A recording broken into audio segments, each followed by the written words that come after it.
જય દ્વારકાધીશ.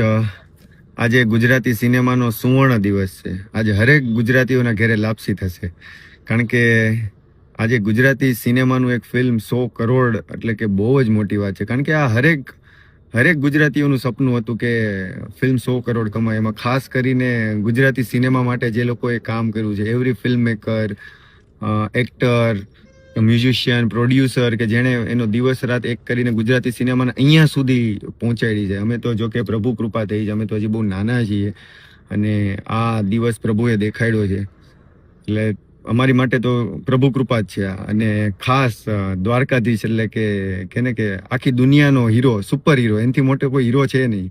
અને એણે આપણા ગુજરાતી સિનેમાની હુંડી સ્વીકારી અને ક્યાં લઈ ગયા પ્રભુ ફિલ્મ, ક્યાં લઈ ગયા. અને હજી તો વિરાટ સ્વરૂપ બતાવવાનું ચાલુ કર્યું છે. હજી તો આ ક્યાં લઈ જશે એ તો પ્રભુને ખબર, એ કાળિયા ઠાકરને ખબર. અને એનાથી નહીં કે ને કે એ જે સુપર હીરો છે અને એક બીજો સુપર હીરો જે છે આપણી ઓડિયન્સ, ગુજરાતી જનતા. ક્યાં બાત હે યાર, ક્યાં બાત હે. ક્યાં પહોંચાડ્યું તમે લોકોએ યાર ગુજરાતી ફિલ્મને. અને હજી તો આ ક્યાં પહોંચશે ગુજરાતીઓ.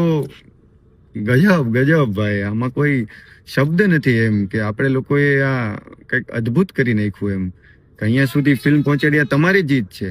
અને કે ને કે 100 કરોડનું તિલક, કૃષ્ણોત્સવ અને જન આદર, આ બહુ મોટી વાત છે. હા, ખબર નથી વધારે શું કેવું, પણ જય દ્વારકાધીશ, જય દ્વારકાધીશ. આખું ગુજરાત જીતી ગયું છે. જય દ્વારકાધીશ.